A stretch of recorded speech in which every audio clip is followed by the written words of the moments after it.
Hi everybody! Now if you're wondering where I've been for so long, I need to take some personal time to go on a cleanse.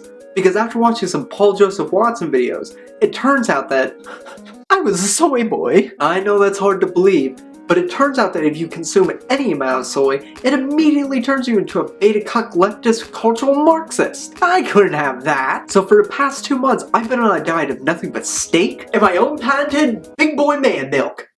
Trademark. Now, I know what you're thinking. Rational disconnect. Surely you'll share your secrets of your patented big boy man milk. I don't want to be a soy boy. And you just happen to be in luck, dear viewer, because in celebration of my 1,000th subscriber, this one time only, I'm gonna release a secret recipe to my patented big boy man milk. Now, since you've already been consuming soy, you have basically no testosterone anymore. So the first thing that we need to do is boost that testosterone. And after looking on Poll, it turns out that raw onions are a natural testosterone powerhouse. So, to start, take your trusty katana, which we all know is Japanese for sword, and dice 1 onion. We're gonna add that to 1 blender or food processor. And now we need something to unlock those nutrients. And we're not gonna use any water. Because as we all know... What do you think tap water is? It's a gay bomb, baby. Do you understand that? And there's nothing more manly than good old cheap bourbon whiskey. Once you've added your whiskey, blend into a smooth consistency.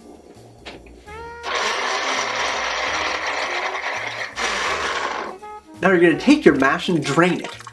Make sure you hold on to those raw onions for a good snack. Now you're going to add your testosterone boosting nutrient rich liquid back into the blender. And we're going to add the polar opposite to soy. 1 cup of good old whole milk. Also go ahead and throw in some steak for consistency. And now it's time for the special ingredient, brain force. Because years of consuming soy has basically turned your brain to mush, we need something to jolt those neurons awake. And for that, we need good old brain force. Just go ahead and throw a handful in.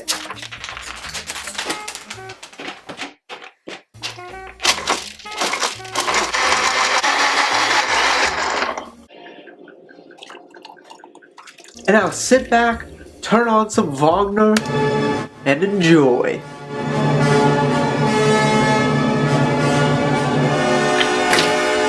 Wait a minute, I totally taste some soy in here. But how? I went to such careful lengths to make sure there was no soy in this. The only possible culprit could be...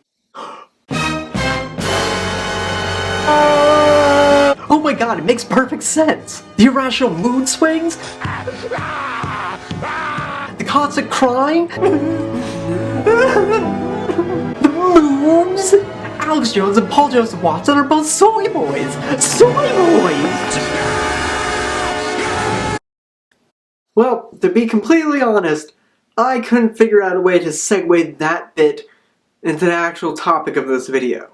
But I really wanted to do it. So, quick, roll the intro. Oh, don't worry, that's just some eggnog. So this is the 4th time that I've had to record different parts of this video and different parts of this audio. And because of that, this video has been delayed multiple times. And in that time, a lot of things have changed within the skeptic community. I want to bring the internet family together to have a nice discussion. Because it seems like the skeptic community is becoming more and more insular, and it's sliding further and further to the right.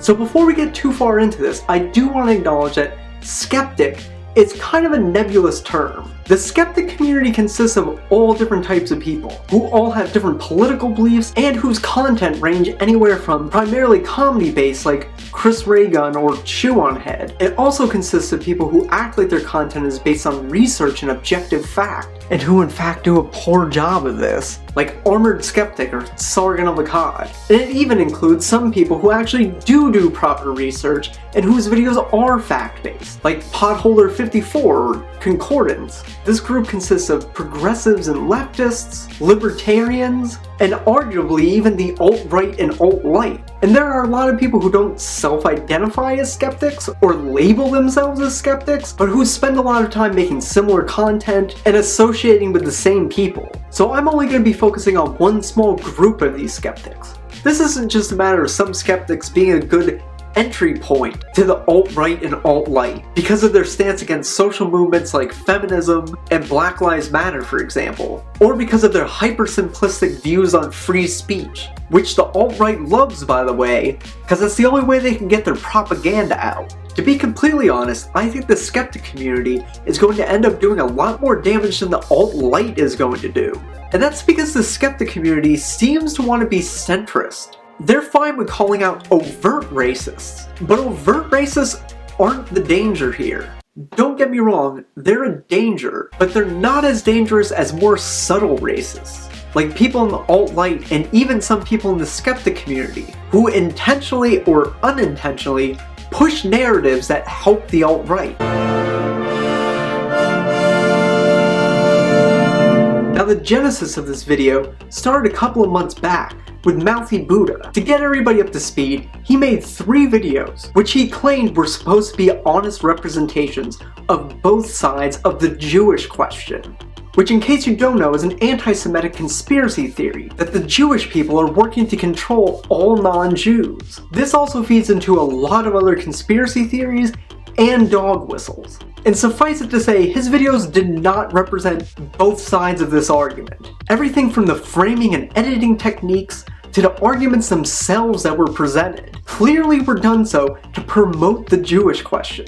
So of course leftists and even some skeptics all call this out for what it is: propaganda. But something surprising happened. Many skeptics came out and defended him, and went to pretty ridiculous lengths to do so, especially when it comes to Bunty King, some black guy, and Sargon of Akkad. And despite evidence after evidence coming out showing that Mouthy Buddha was alt-right, including him admitting that he had alt-right beliefs. My content has become more and more focused on alt-right talking points, because in many ways, the mind that I occupy is alt-right. But I don't want to be. I'm disgusted with the person I've become. The alt-right, or the way I am when living through the lens of its ideology, is disgusting. I only see differences in groups now. The similarities among people is lost on me. The skeptics still defended him. I mean, this even confused actual Nazis like Braving Ruin, formerly known as Edgy Sphinx, who incidentally was kicked out of the skeptic community after it turned out that he had Nazi-leaning beliefs. And in fact, he was kicked out for saying stuff that was much more tame than what Mouthy Buddha was saying. He was shocked that Mouthy Buddha was getting a pass. So all this misinformation and muddying the waters and apologistics on Mouthy Buddha's behalf has allowed him to escape this completely scot-free. Since writing the script, his 3rd installment came out, and I love this one shot. I personally think that he's just spent too much time reading up about these kind of things, talking about these kinds of things, because it's not healthy to obsess. The ambiguous claim that Mouthy Buddha has gone alt-right, and is masquerading as a skeptic to push the alt-right agenda. He admits earlier that he dog whistles in his videos, right? I don't know, man. Really makes you think. Yeah, look at that, leftists. This was totally my plan the whole time. That's why I ham-fistedly slammed in this shit, denouncing the Jewish question right at the end. It was because that was my whole plan from the very beginning. Ooh, I showed you. Look at this up-close shot. In many ways, the mind that I occupy is alt-right. And this isn't the first time that we see something similar to this. The skeptic community has long been criticized for having right-leaning fan bases, but this seemed to be the beginning of a new troubling trend. The real reason this video took so long to come out was because new stuff kept happening as I was writing the script, up until the point that Sargon of Akkad exposed that he heard, believed, and then spread alt-right propaganda about the death of Heather Heyer. As I understand it, I thought Heather Hayes or Hayer or whatever her name was, I thought she died of a heart attack. Yes, it looks like what happened is that he was shocked by seeing the car crash happening and had a heart attack. It's really sort of... I know, it's horrible, but it does seem a very dramatic reaction to a car crash. It's more that the alt-right are being blamed for someone having a heart attack. Someone in tremendously bad physical condition has heart attack, and suddenly the alt-right has murdered someone. This is something I'm surprised the alt-right doesn't make a big deal out of, to be honest. It seems like the skeptic community is increasingly becoming more insular and is getting more and more mixed in with the alt-right. I honestly believe that the skeptic community is becoming a larger problem. So despite many skeptics saying that they're liberal or left-leaning, when we look at their content, it turns out that most of their videos are actually hitting the left, which isn't necessarily a bad thing. If you see problems within your own community, of course you need to speak up about it. But that doesn't mean that every way to speak out about it is the right way. The skeptic community has long criticized feminists, but they do it by going after low-hanging fruit. You'll see skeptics constantly going after clickbait headlines, which when you actually take the time to look at the meat of the article, it turns out they were much more reasonable and nuanced. Or going after places like BuzzFeed. And that isn't necessarily a problem either. Like sure, take the piss out of BuzzFeed. I don't think many people take BuzzFeed seriously. But the problem is that the skeptic community conflates BuzzFeed and pop feminism with general feminist theory. I mean, for fuck's sake, Carl couldn't even give a working definition of feminism. Would you define feminism so we can know what we're talking about? Feminism used to be a women's rights advocacy movement. Used to be. Okay. Now, it's an oppressive neo-Marxist system of structures that seek to have control over all society. Can you define intersectionality? What is I literally just did. That's what I'm telling you. It is a system of structures that want to have complete control over everything, and these are using a neo-Marxist lens. That's nowhere in the definition of intersectionality. That is not at all the definition. You're just making that up. And apparently Thunderfoot, the guy who has made a career out of criticizing and lying about one feminist,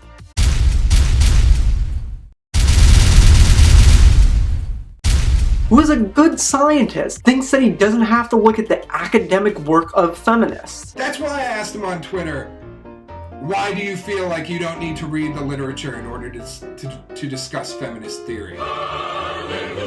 Like, how does anyone take you seriously anymore after you admit that you haven't taken the time to look at the academic basis of the thing that you've been criticizing for years? The ironic thing is that he comes off sounding just like creationists who think that they don't need to look at physics or evolution because it's just obviously absurd on its face. Or if we look at something else that was a pretty big meme this year, was gender. Specifically the number of genders. And lo and behold, across the entire skeptic community, we have people arguing against scientific data because they think this is just one more part of the crazy SJWs. A lot of people have also made videos criticizing Black Lives Matter and Antifa. A lot of times very poorly and up until the point of basically spreading misinformation and propaganda. And of course they all make videos about free speech. And once again, there isn't anything necessarily wrong with this. I think the left does have some issues around free speech, especially on college campuses. And once again, we see that when the skeptics talk about this stuff, it's all presented through the lens of SJW hysteria. But like so many of these other topics, the skeptic community, who used to do deep diving research on topics, now takes the simplest, laziest looks at these things. They've essentially become as bad as the pop feminism that they criticize. But the most dangerous part about this is that all of these things feed into an alt-right narrative. Criticizing the left is one thing, but doing it poorly and creating a narrative that feeds directly into the alt-right is quite another. And this is all pretty bad, but it still isn't bad as. So the bigger trend that came up this year was people from the skeptic community repeatedly defending people from the alt-right and even spreading their ideas. Like when Chris Reagan tweeted this, or when Carl tweeted this in response to the loss of the far-right political party in the French election, which is obviously an anti-Semitic dog whistle. Now I wouldn't say that Carl necessarily intended it as such, but that's still how it looks, and that's how a lot of his fans are going to take it. And believe it or not, that wasn't even the worst part of this. He then went on to deny that the Rothschilds are even used in anti-Semitic propaganda, despite the fact that he cited an article that specifically detailed how the Rothschilds are used in anti-Semitic propaganda, where Sinatra says denied that the echoes, which are placed around the names of people, businesses, government organizations, or countries to indicate that they either are Jewish or are run by Jews, was anti-Semitic in any way. We also had some black guy, Bunty King, and Jeff Holiday all defend Mouthy Buddha and trying to argue that when he was talking about dog whistling in his videos, he wasn't necessarily talking about dog whistling for the alt-right. And all this does is help give cover to the alt-right. The sad thing is that this really wasn't a surprise, because it happened with multiple smaller things. like when large portions of the skeptic community rallied around Kekistan and other memes, which were originally designed to piss off the alt-right. But when the alt-right starts using your satirical Nazi flag to help blur lines, you're kind of hurting more than you're helping. And don't get me wrong here, I think you totally can take the piss out of the alt-right and out of Nazis with satire. I actually did a whole video about it. And Lindsay Ellis did one after me, which is way better. You should just go watch that one. The problem, like so many things, is that the skeptic community wants to do something good, but they're really bad at doing it. Doing ironic Nazi salutes isn't taking the piss out of the alt-right. It's just normalizing people to Nazi salutes. And I think this all has to do with a big problem that skeptics have with context. For instance, saying all lives matter, or it's okay to be white, in and of itself isn't bad. The issue is the context that surrounds saying these things. People weren't saying all lives matter up until the Black Lives Matter movement. It was largely a protest to a protest of systemic racism.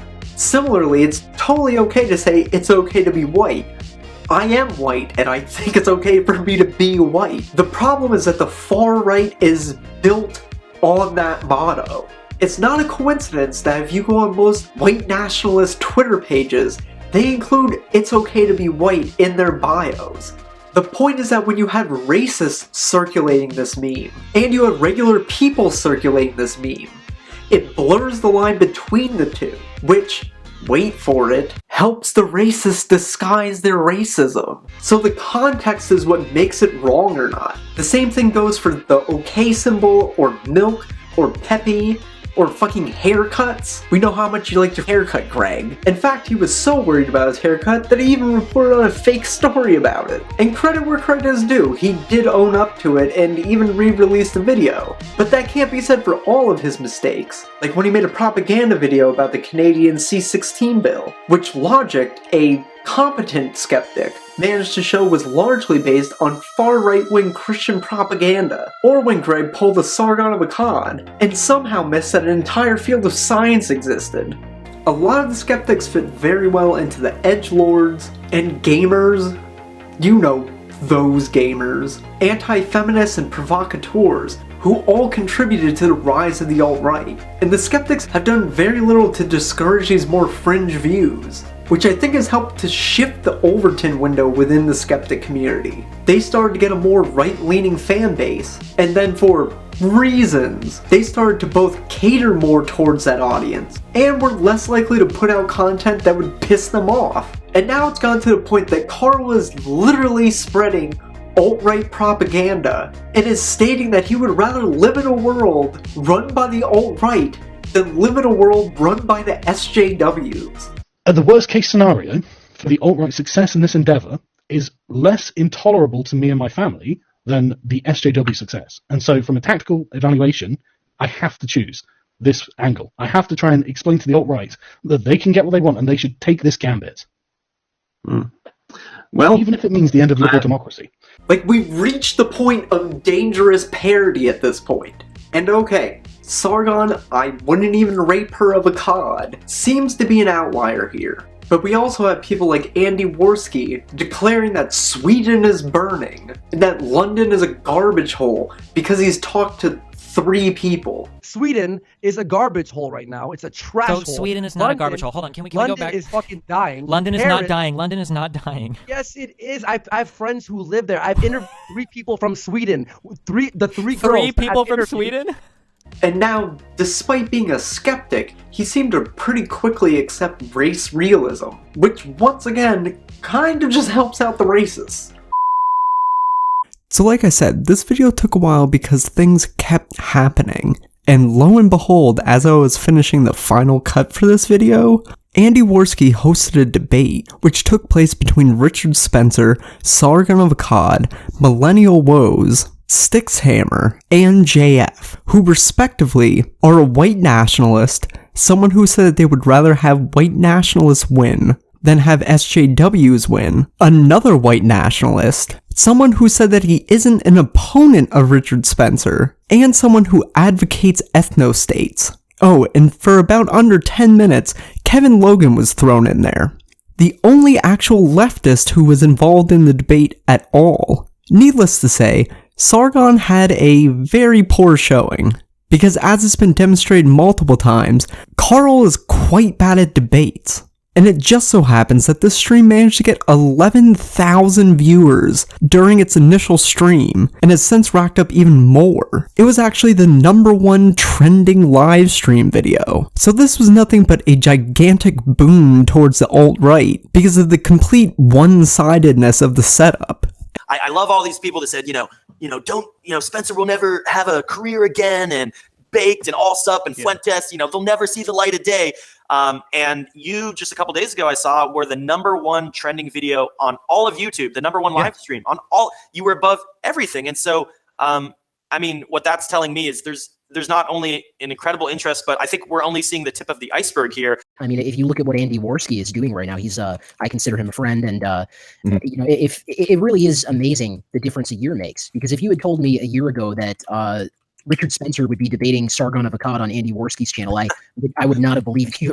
And there'd be 20,000 people watching live. There were like 20,000 live viewers I saw. Yeah, it was insane. And for many people, that was the first time that they actually listened to Richard speak, that they actually listened to these ideas. And the icing on this cake is that Carl just came out with a new video where he responded to some criticism that he got for his performance in the debate. And he spends the entire video talking about how he's going to form a new group to go after the real enemies, social justice warriors, because we all know where his priorities lie. So Sargon loses a debate to someone from the alt-right, and in reaction to that, he decides to wage a new movement against social justice? And you gotta love his examples of the dangerous SJW power grabs, like the fact that social justice programs exist in colleges. Look out, everybody. I bet he's going to start a second petition to try and get social justice programs temporarily suspended. Or the example of, the CEO of YouTube telling her 8-year-old that there aren't biological differences between men and women. Oh no! Who will save us? Or oh no, they ruined his Star Wars! And feminists took over the Golden Globes. You know this is a real danger. First the feminists take Star Wars, next thing you know they're going to be enrounding us? I don't think that enround us it is a thing. Encircle us is a thing, not enround us. And you gotta love that he ends this video with a clip from Starship Troopers. And the ending, would you like to know more? That's part of the in-movie fascist propaganda videos. It isn't actually that surprising that he would use this, because as the Moa pointed out, Carl actually agrees with the fascist politics of Starship Troopers. Did you ever watch the film Starship Troopers? I did, yes. Do you remember the political system that they operated under? Wait, Starship Troopers, is that the one with the bugs? It is. I don't remember. It was like some sort of dictatorship, no? No. I think it was a republic, but you had civilians and citizens were the ones who were active in government. They were the ones who made policy for the state. They could vote, they could do various other things. They had lots of privileges. But civilians, they were just normal private citizens. You had to do something to earn your position as a citizen to be able to then interact and vote and take part in government. It's a very interesting idea. I'm not saying it's perfect. It's probably horrible. Yeah, it would definitely be exploited, for sure. Yeah, maybe. But the thing is, if you've got to earn it, then it kind of noblesse oblige, the sort of obligation of nobility. The most important political statement that is in this scene is Redzak saying, more or less at the point where we are now, where he says that violence is the supreme authority that solves everything. But I can tell you that the movie is, in fact, stating that war makes fascists of us all. In fact, it is saying, of course, that this fascist propaganda that is kind of apparent in the movie should be really read, at least that's how we meant it, should be read as something that is not good. So whenever you see something that you think is fascist, you should know that the makers coincide with your opinion, thinking that it is not good. That is not a good statement, and this is not good politics. And if you see a black uniform, you should also know bad. Pay attention. It really makes you wonder what's going on in Carl's head when he claims to be a classical liberal who does nothing but criticize the left, agrees with the politics of a fictional fascist government, and would side with the alt-right over siding with the SJWs. So in the new year, where do we go from here? Now at this point in the video, I was originally going to compare this current time to the time when the skeptic community switched from mainly talking about atheism to criticizing feminism and other social justice issues, because I think they're similar. Eventually repeating the same arguments becomes repetitive and boring, and the skeptic community obviously isn't going to take a critical look at feminist theory anytime soon.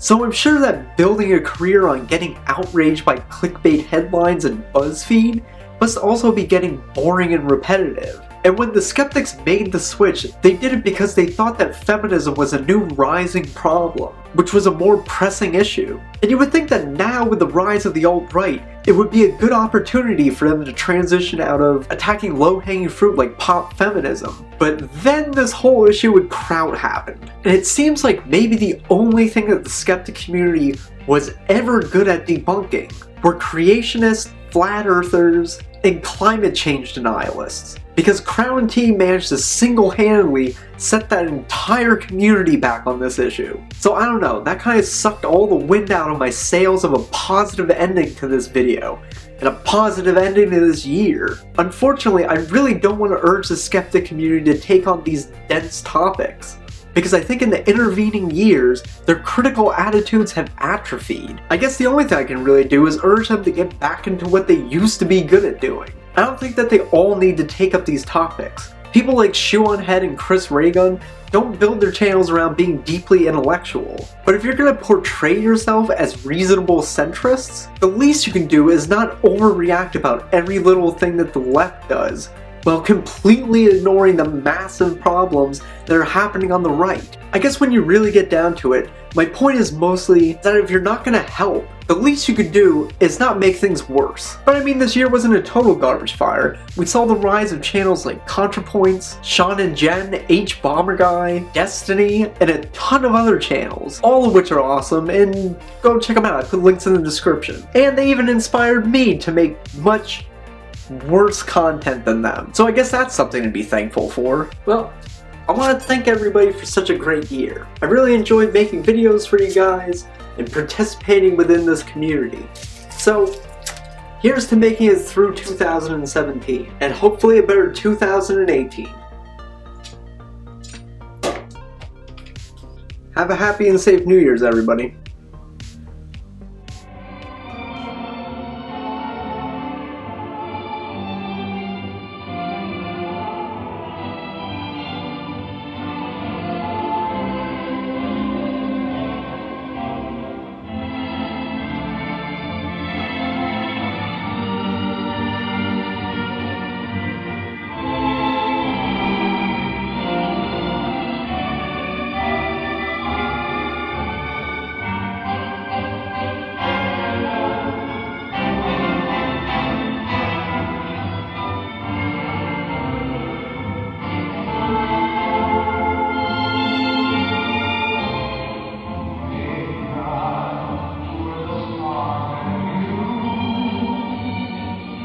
Thank you to all of my patrons who are currently scrolling up the screen.